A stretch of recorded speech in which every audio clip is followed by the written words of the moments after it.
Hey, ¿qué tal? Muy buenos días, buenas tardes, buenas noches a todos. Espero que todos estén bien, todos los que nos estén escuchando. Pues estamos esta, en esta ocasión realizando nuestro primer podcast. Esta noche nos acompañan distintos compañeros, distintos especialistas de nuestro tema, eh, que, que, que trata de la Revolución de 1944, específicamente el 20 de octubre. Johanna, una de nuestras invitadas más especiales. Eh, ¿Cómo te encuentras hoy? Hola, Oscar, un gusto de, de saludarte y poder compartir este podcast contigo, al igual que con los otros compañeros.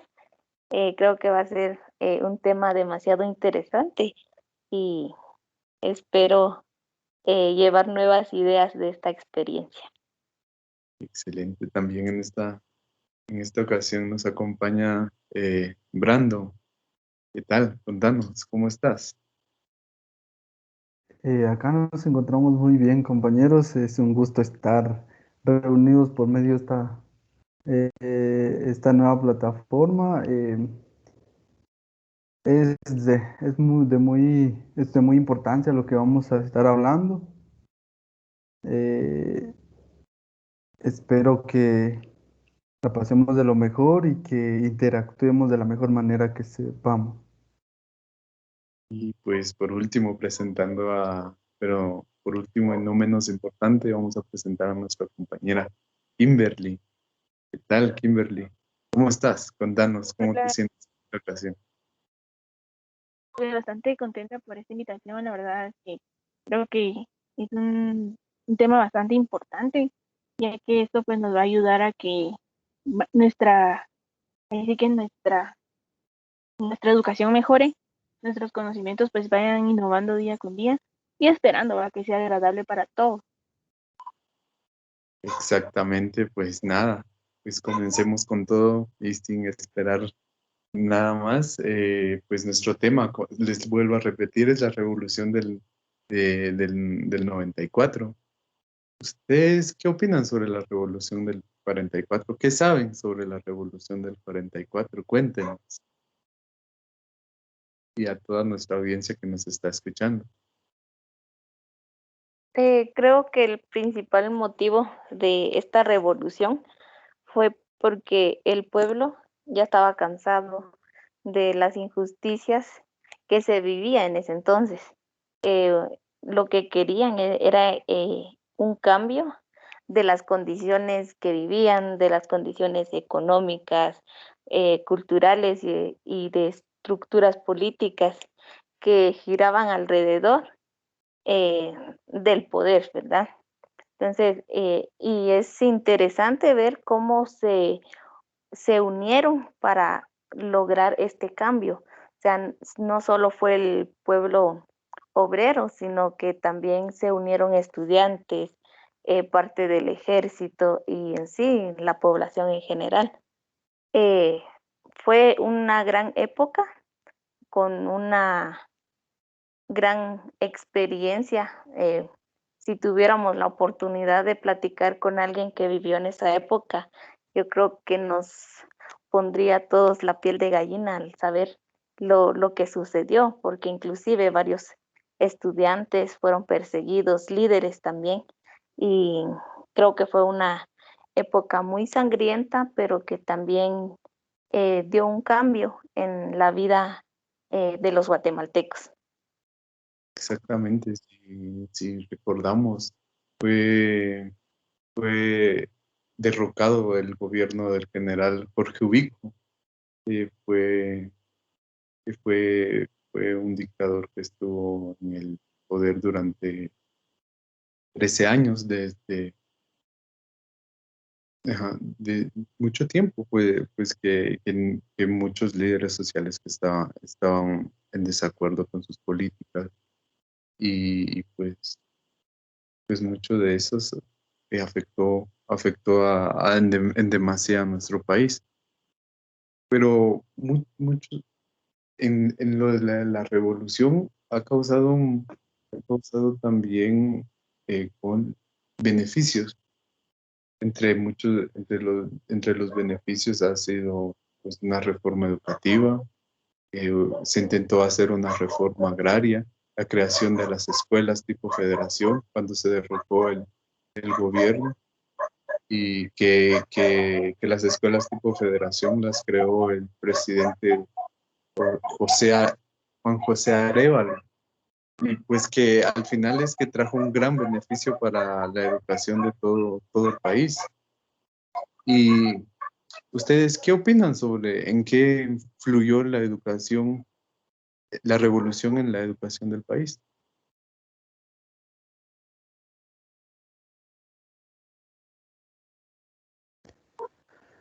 Pues fíjate de que según lo que yo tengo, pues dentro de mis conocimientos diría, es de que durante esto, pues se estableció la instrucción primaria, ¿no? Lo que es que era obligatoria y tenía que ser sostenida por la nación, que debía de ser laica y gratuita, ya que en ese entonces, pues la educación solo se le daba o solo era, por así decirlo, como un método factible para las personas que tenían los recursos de económicos o sociales para poderse inscribir a un centro educativo, ¿no?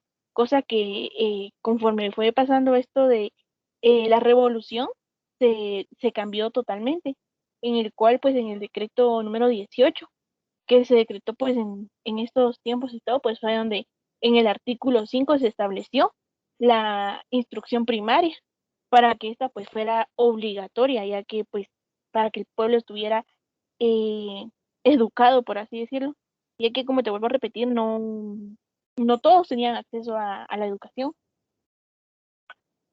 Exactamente, y pues si recordamos, se dio como más amplitud a la educación, se trató de descentralizar la educación, en donde antes estamos muy, muy, muy seguros que se tomaba en cuenta la gente indígena y pues en las áreas rurales. Pues hoy en día sigue habiendo esa problemática, pero de una manera más pequeña, por así decirlo. Brandon, contanos tu opinión acerca de la Revolución del 44. Pues esta fecha ha sido histórica a nivel nacional, porque esto trajo varios beneficios para nuestro país, como ya lo comentaban las compañeras. Eh, Ellos querían un desarrollo integral para el país.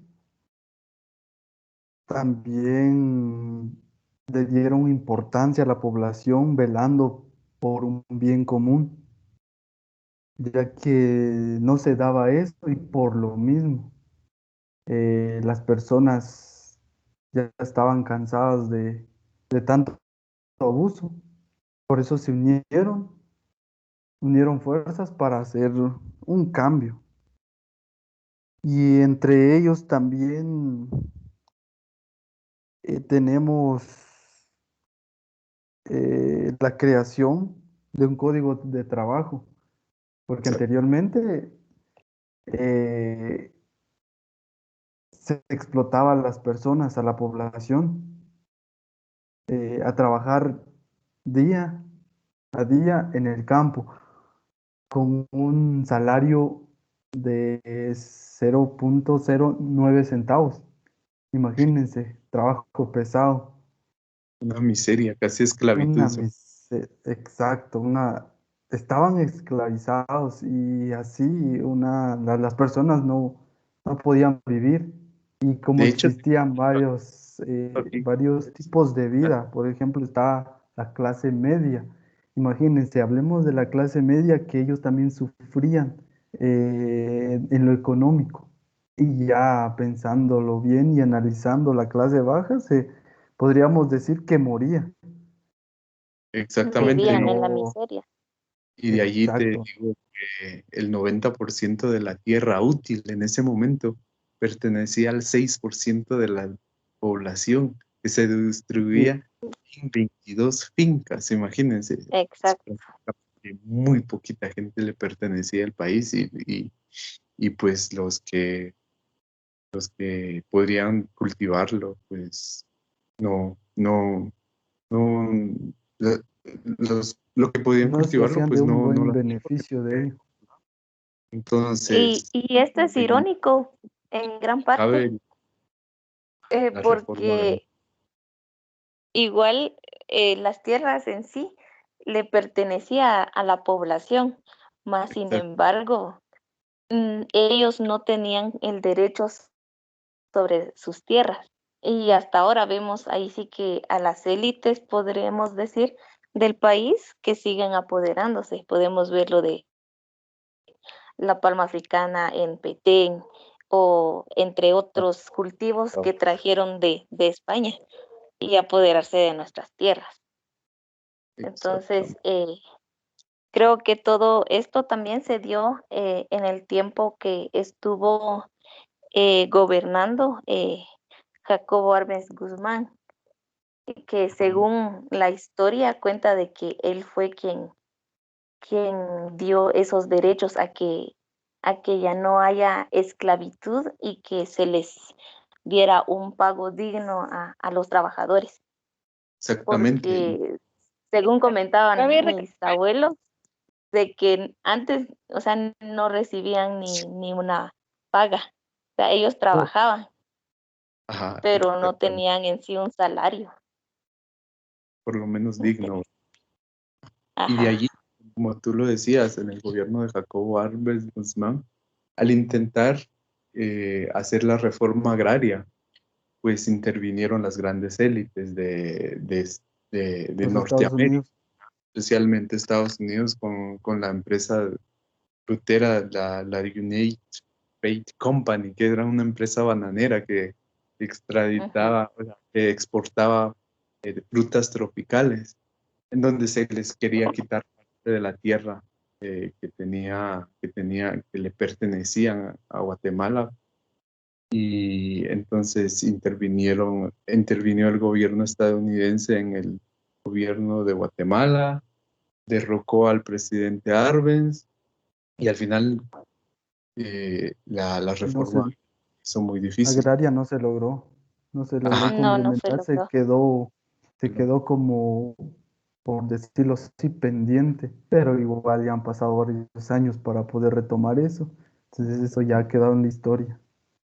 Y exacto. también, si no estoy mal, en esa época fue donde se decretó también de que el gobierno o el rey de España ya no tenía como que un poder sobre Guatemala.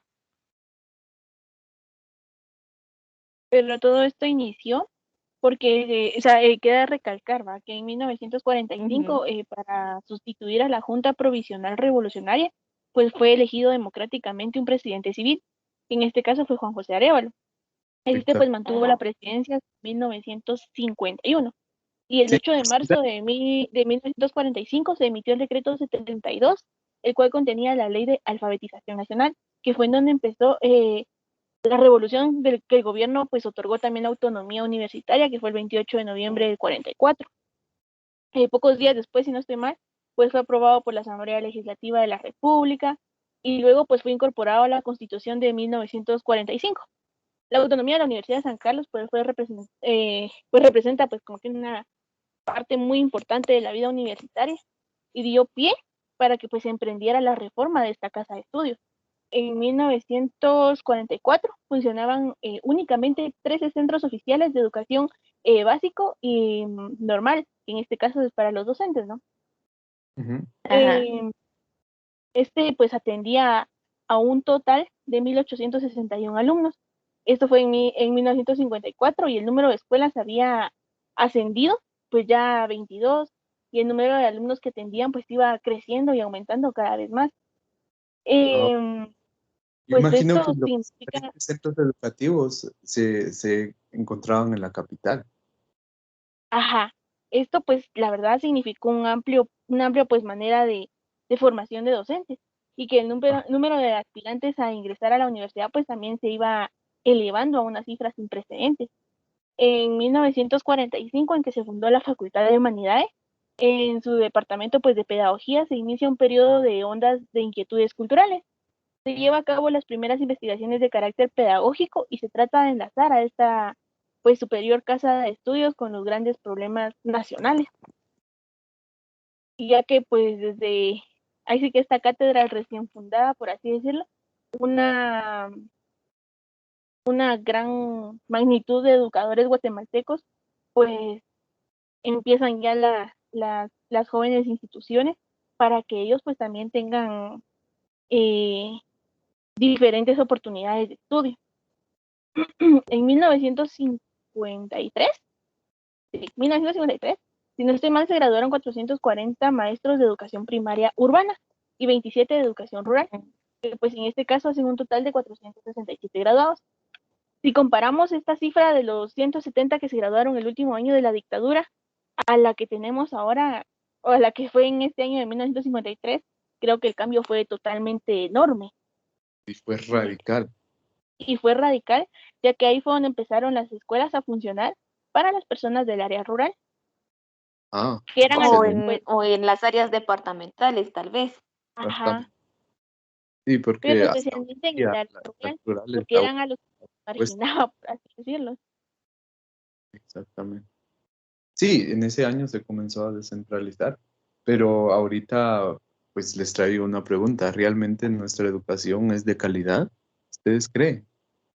¿Podría ser nuestra educación de calidad y que en realidad ha influido la, la revolución en la propia educación del país? ¿Y en qué manera? ¿En qué manera lo podríamos ejemplificar hoy en día? Johanna, Pues porque veámoslo estoy... de esta manera. Ah, Brandon, Eh, adelante. sí, perdón. No, dale, dale, dale. Veamos de esta manera. Sí ha influido mucho estos cambios y si nos damos cuenta que ya actualmente las áreas rurales cuentan con escuelas, obviamente con un crecimiento, digamos decirle, lento, porque no se tienen las mismas oportunidades como en el área rural, pero ya basándonos en la historia en donde las personas del área rural, específicamente las personas indígenas, no tenían esta oportunidad, pero hoy en día sí tienen esta oportunidad, pero eh, son escasos los recursos para poder tener una educación de calidad. Exacto. Entonces, podríamos decirles que existe la oportunidad, pero no en todas las áreas se tiene una educación de calidad. Sí, porque una educación de calidad implica que sea conforme a las necesidades que representa la sociedad y pues hoy en día no lo miramos prácticamente, claro ejemplo de la pandemia, ¿verdad? Los niños no reciben clases, lo cual en otros países esto sería brutal que un niño esté perdiendo o que tenga un año sin recibir clases. Y pues ya allí miramos el retraso de la educación en el país, en donde los niños andan perdiendo el tiempo eh, sin recibir nada de clases, ninguna orientación, o sea, solo se les deja tareas. Y pues al final y en cuentas eso hace que su educación se vea afectada, ¿verdad? Se atrase en vez de avanzar. Exactamente, exactamente. Johanna, contanos tu opinión.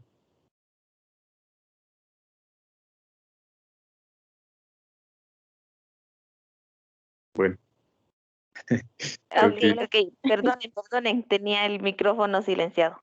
Yo hablando, perdonen. Eh, con el simple hecho de pensar en los niños que ingresaron el año pasado en primero primaria, ahora que están en segundo ya deberían aprender a leer, mas sin embargo no lo están, no están logrando ese aprendizaje, por lo mismo de que no contamos con los recursos para poder llevar una buena educación hacia ellos.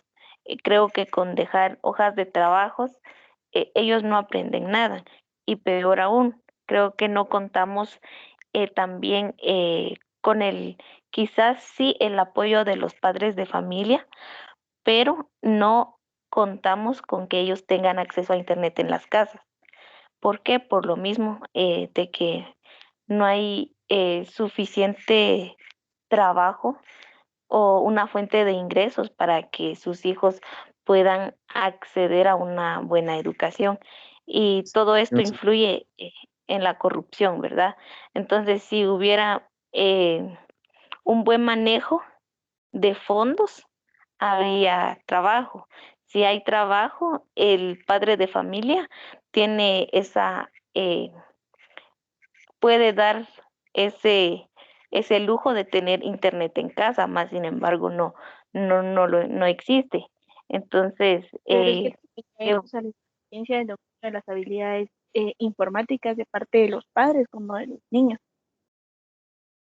sí, ahorita hablando en áreas urbanas, creo que podemos decir de que los padres de familia quizás manejen mucho mejor un teléfono, una tablet o una computadora.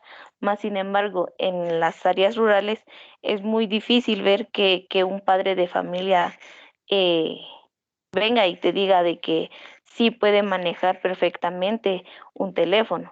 Si a nosotros nos costó cuando empezamos las clases virtuales, y es que ya veníamos como que familiarizados con las redes sociales.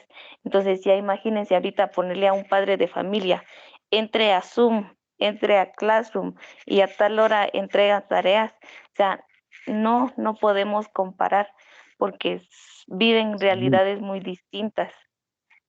exactamente, exactamente, y pues habría que ver eso y también si nos damos cuenta en Guatemala, existe, según datos de la UNESCO de 2018, la tasa de analfabetismo en Guatemala es del 18,5%, equivalente a 2,3 millones de habitantes que no saben leer ni escribir. Eso es muy preocupante. Y pues algo que lo está empeorando pues, es esta pandemia, ¿verdad? Que existe mucha deserción de los estudiantes por desmotivación o porque sus padres dicen que me ha tocado escuchar, ¿para qué va a estudiar mi hijo este año? Total, no va a aprender nada. Y hasta cierto punto tienen razón, pero no debería ser Tiene así. razón. Ajá, Ajá. los estudiantes deberían seguir estudiando porque es un derecho humano en donde todos deberían de estudiar y tienen que tener acceso a la educación y que la educación claramente sea de calidad. En las reformas, pues en parte se cumplieron la, se hicieron los beneficios en donde la educación se descentralizaría, pero miramos que hoy en día la educación en verdad no es de calidad, prácticamente es una de las peores en Latinoamérica, yo me atrevería a decir. Kim, ¿qué nos contás? ¿Qué piensas sobre la educación de Guatemala? Pues bueno, fíjate que según todo lo que se ha ido viendo y todo, pues la mayor parte de docentes estamos impartiendo clases desde diferentes plataformas. Ujú. Otros pues están cumpliendo su rol de docentes o profesores enviando tareas, pero caemos a esta ironía de que no se explica el contenido. Y es donde los padres tienen como que ciertas molestias, ¿no? Pero realmente todo esto se basa a ciertos problemas. El primero de todos, que yo siento que es el más preocupante, es la motivación del alumno, que esta puede ser complicada. Si de por sí la enseñanza presencial pues ya se volvía un poquito complicada para poder estimular actividades emotivas positivas que mejoren el rendimiento académico, pues obviamente en educación a distancia va a ser, van a ser dimensiones mayores. Una brecha. También que se reduce el tipo de relaciones sociales que se establecen en las aulas tradicionales. O sea, a veces uno decía, Juanito y Pepito se me separan, pero sin embargo ellos estaban relacionándose entre sí. Sí, También lo que es la disponibilidad de las computadoras, el tiempo, el espacio, la economía que esto pues em, conlleva, ¿no? También, así que la insuficiencia del dominio de las actividades en habilidades informáticas, tanto de los padres como de los estudiantes. A veces hay niños que vienen y agarran una tablet, un teléfono, una computadora y es como que, ah, sí, se hace esto y esto y esto. Pero sin embargo, no todos tienen esa habilidad. A mí me ha tocado ver casos en los que hay niños que dominan perfectamente un teléfono y otros que dicen que no tengo la posibilidad de un teléfono o yo no tengo la posibilidad de internet en mi casa. Pero ahí no vamos a echarle la culpa a los padres de familia, ni a la pandemia, ni a los maestros, lo que realmente es al gobierno. Porque si realmente el gobierno administrara perfectamente sus fondos y pues pusiera de su parte para la educación guatemalteca, creo que El Salvador es un claro ejemplo en esto, que es la donación de computadoras. Ya, si ustedes, no sé si estuvieron informados con lo de las noticias, pero en El Salvador se donaron computadoras para todos los estudiantes, incluso en Estados Unidos, Canadá, Finlandia, Bélgica, se entregan dispositivos electrónicos a los nuevos estudiantes. ¿Por qué en Guatemala no se puede hacer eso? ¿Por qué en Guatemala no se utiliza los fondos correctamente, sino que se desvían? Entonces, Bien. como Guatemala, Una nos hemos respuesta dormido simple sería la corrupción. la corrupción. No, Pero si te das cuenta, hay muchos niños que dicen, señor, es que fíjese que mi papá no me va a comprar tal libro porque dice que mucho dinero. O señor, fíjese que mi papá da tal sí. cosa porque no tiene dinero. Uno entiende, pero también a veces uno de maestro se deja de comprar un dulce por sacarles unas copias. Y porque uno de maestro sí tiene que hacer el esfuerzo y los padres no. Podría también decir que es como un problema social ya, implícito en la cultura, Sí, en donde la educación, político y bueno, social. exactamente. Y pues Político y eso social, viene a mi en mente, definitiva. eso viene a mi mente. ¿Ustedes qué creen? ¿Cuál es la verdadera problemática de la educación del país? ¿Se debe a la corrupción? ¿Se debe a los niños que no están motivados? ¿A los padres que no educan bien a sus hijos? ¿O a los docentes que no enseñan bien? Que mucha gente dice eso. Bueno, contanos tu Sí, opinión, Brandon.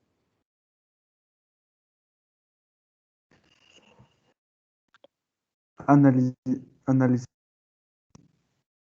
este tema, pues se vienen a mi mente diferentes circunstancias, que entre ellos está la corrupción, la pobreza. Eso influye. Tenemos una alta tasa de pobreza acá en Guatemala, eh, que en la historia, después del, después del presidente, si no estoy mal, Jacobo Arbenz Guzmán, que fue quien quiso cambiar y desarrollar el país de Guatemala de una mejor manera, pero después de la después de que el gobierno de los Estados Unidos intervino en su gobierno, eh, volvimos a lo mismo y que ya han pasado años y años y seguimos hablando todavía de la corrupción, desnutrición crónica, pobreza, la mala educación que tenemos en Guatemala. Entonces existen varios temas para hablar de esto y sinceramente, para lograr tener cambios significativos tenemos que empezar a cambiar nosotros mismos. Porque si solo señalamos, señalamos y señalamos, pues no vamos a lograr nada, Exacto. sino que tenemos que tener que hacer un cambio, quizás no un gran cambio, simplemente haciendo cosas pequeñas, apoyando a los niños, apoyando a los padres, porque es cierto, muchos padres dicen, ah, para qué estudia? Uno va a perder tiempo y el niño va entendiendo eso y se vuelve parte de su vida y llegamos a otro problema, que es la, la, la inmigración. Entonces ya los niños ya van con esa mentalidad de viajar a otro, al país de los Estados Unidos, que eso es común, pero ilegalmente, sabiendo que corren un gran peligro, pero la necesidad que tienen para cambiar su futuro es lo que les hace a que ellos viajen. Entonces, tenemos varios puntos y ya los mencioné, pero como lo dije y lo vuelvo a repetir, tenemos que cambiar nosotros nuestra forma de pensar para poder eh, Cambiar. influir en la nueva generación y Excelente. así tener la esperanza de que el país de Guatemala sea mejor. Johanna, ¿qué opinas de la educación de Guatemala? Ok. De acuerdo a la pregunta inicial, em, el problema del por qué estamos como estamos, creo que también puedo decir que el problema somos todos. Estamos tan acostumbrados a verlo de siempre y como que no, y nuestros mayores o los que nos van delante de nosotros no nos enseñan como a innovar. Entonces, como lo decía Brandon, me encantó lo que dijo, de que ahora nosotros tenemos que dar ese cambio, tenemos esa posibilidad de demostrar a los que vienen atrás de nosotros a que hay que ser mejores personas y pensar en un país mejor, en un país donde hayan mejores oportunidades a futuro. Eh, ya llevamos ahora 2 años con el gobierno de Alejandro Yamatei y todo lo que prometió, obviamente todos nos hemos dado cuenta que todo fue, fue puro cuento, como lo dirían al buen Chapín. Entonces, ¿qué podemos hacer nosotros? Es pensar mejor, analizar mejor las cosas y poder dar un cambio radical. Y podemos empezar en poner en primer lugar, un presidente que entienda las necesidades del pueblo actual, que no venga a ofrecernos un montón de cosas y cuando ya llegue al poder no haga nada. Entonces, creo que el cambio empieza ya con todos nosotros y que nosotros podamos instruir y ya que nosotros tenemos esa posibilidad de estar no sé, trabajando, ya sea en escuelas primarias o del nivel medio, básico o diversificado, podemos empezar a que a enseñarles a que ellos piensen por sí mismos, a que tengan ese sentimiento o ese querer aprender más, que no se queden con lo que el docente les enseñó en clase, sino que indaguen. Entonces yo creo que ahí podríamos empezar. Y Aprender a sí, creo aprender, diría. aprender, exacto. Y, y yo siento que ahí tal vez o quizás podríamos tener un cambio. Pero Exacto. sin embargo, no, pero si seguimos con la mentalidad de, no, solo voy a salir de sexto primaria y voy a empezar a trabajar o me voy a los Estados Unidos, creo que vamos a seguir igual. Entonces, ¿qué queremos para aquí a un futuro? Creo que queremos un país mucho mejor, que supere y que ahí sí que baje la tasa de analfabetización en nuestro país también. Exacto, queremos todos eso. Pero, Sí, en mi opinión, las, lo que influye en la educación y para poder mejorarlo debería ser políticas, políticas que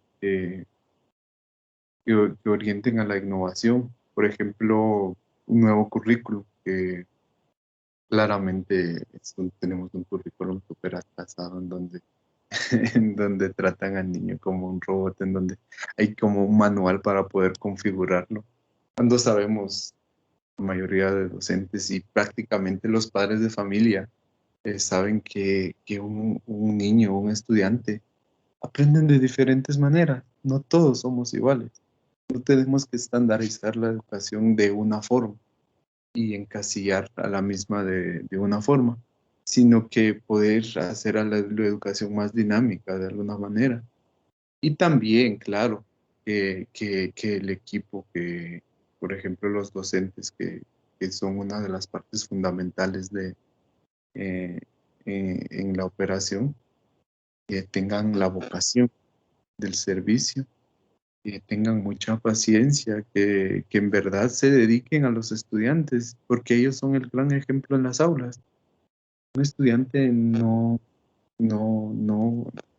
va a agarrar un, un ejemplo que vean en la calle, aunque en ocasiones sí, pero el gran ejemplo es el docente, que les tiene que enseñar, les tiene que educar de la mejor manera en valores también, que si en casa no lo hacen, pues el docente tiene que echar mano de ahí, porque el ser docente no es una labor de un rato, sino que es una labor de vida. Y pues eso se debería tomar mucho en cuenta. También claramente influye lo de la pobreza, en donde miramos en las áreas rurales y en otras áreas que en ocasiones los estudiantes no, no llegan desayunados, y pues es difícil ver eh, esas situaciones en donde un estudiante no te va a poner atención porque, porque tiene hambre y Sí. pues sí, como dijo Y está alguna vez. inquieto en pedirte la refacción. Exacto. ¿Qué es más importante, desayunar o aprender? Pues obviamente es Ajá. desayunar, ¿verdad? Porque al final ahorita somos seres humanos. Pero cabe Y recalcar que dentro de esto también está en que no todos los padres tienen la posibilidad de servirles un desayuno a sus hijos. Hay algunos padres que a las 5 de la mañana ya van para sus terrenos a sembrar, a cosechar, o incluso algunos que son choferes, otros que son incluso hasta maestros, que les toca trabajar en otro lugar o en otra área de donde son. Entonces les toca, ahí sí que madrugar e irse antes de lo que ellos tienen previsto. Y como saben que tienen la responsabilidad de atender a muchos niños, dirán, bueno, mi hijo se puede cuidar solo, pero no todos piensan de la misma manera de, voy a alimentar a mi hijo y después, no, yo siento que a veces hasta se le pegan las chamarras al el chapín, ¿va? Entonces ahí es donde también implican muchas cosas. No todos los padres tienen la posibilidad, o algunos otros por las responsabilidades que tienen o la necesidad económica, pues también ahí sí que tendrían que apretarse un poquito las tripas, como se dice, para que pues su hijo salga adelante. Y otra de las cosas también es de que en Guatemala tal vez no se tiene el pensamiento de que termino sexto y ya, algunos se quedan en primero, segundo, primaria. O ya aprendió a leer y escribir, ah, bueno, me lo llevo porque ya sabe y que vaya a trabajar a la tierra. O que vaya y me atienda a la venta del mercado. Esas son situaciones que se dan en Guatemala. exactamente. Y pues es preocupante porque, tal como lo decía Kim, son situaciones en donde la educación no se valora, en donde los padres Ujú. de familia dicen, los que estudian son huevones, o también se tiene el Exacto. tabú, pues también se tiene el tabú, los que estudian tienen mucho pisto. En cierta Ajá. forma, tal vez es cierto, o sea, los que estudian son los que tienen posibilidades, pero también se debe de hacer la lucha, porque si vemos, la educación trae estabilidad en las casas, trae un nivel de vida mejor y, y también un ingreso constante, ¿verdad? Si el niño llega, o el estudiante llega a niveles universitarios o puede cerrar la Pero carrera. para el padre No implica un gasto siempre enorme y no todos tienen la posibilidad. lo ven a corto plazo, ¿verdad? Ujú. Y eso afecta. Prefieren, voy a mandar a mi hijo a Estados Unidos porque ahí va a ganar en Va a dólares, ¿no? empezar a ganar dinero y vamos a Exactamente. Sí, en mejorar vez de gastarlo, va a económicamente. empezar a ganar. Ajá. Esa es la mentalidad de algunos padres, no todos también. No podemos, Sí, no por todos. decirlo así, manchar el nombre de todos. Sí, Porque también podemos encontrarnos con padres que quizás uno mira de que ellos son agricultores y de plano que sus hijos van a empezar también con la agricultura. Sin embargo, hay padres también que lo dejan impresionado a uno, de que ellos están también al pendiente de la educación de sus hijos y preguntan cómo va su educación, si no molesta y todo. O sea, se nota también la preocupación de ellos. O sea que no todo es gris ni todo es rosa. Entonces, eh, pero lamentablemente vivimos en un país donde la educación no, o sea, no todos No es lo No es valoran. de calidad. todos con exacto. diferentes opiniones. No, no, y todas son válidas, o sea, Sí, porque al final en cuenta no solo es un factor que influye en la educación, están los y factores otra de sociales, las cosas también factores es de que si familiares. te das cuenta, a veces uno trata la manera de, bueno, se sabe, ¿va? Que el CNB es flexible y todo, pero sin embargo, hay áreas en las cuales ciertos temas no se pueden tocar. Contanos alguna experiencia que hayas tenido. Pues no propia, ¿va? Pero sí, o Claro. sea, me han contado de que en el área rural, por ejemplo, en las comunidades, intentas tratar el tema de la educación sexual y para ellos es que el mismo diablo esté saliendo de la tierra. O sea, para ellos eso es un tabú, es un pecado hablar de eso. O sea, que para muchos otros es tan normal y lo ven de la manera más tranquila posible, pero sin embargo hay otros que se van a quejar, por así decirlo, con sus papás. Y es que la seño o el profe hoy habló de esto y esto y esto, habló de la O educación peor sexual y eso aún, a mí no me enseñó unas láminas me, ajá, del aparato me pidieron, reproductor femenino y masculino y se inicia exacto, la Tercera Guerra Mundial. definitivamente.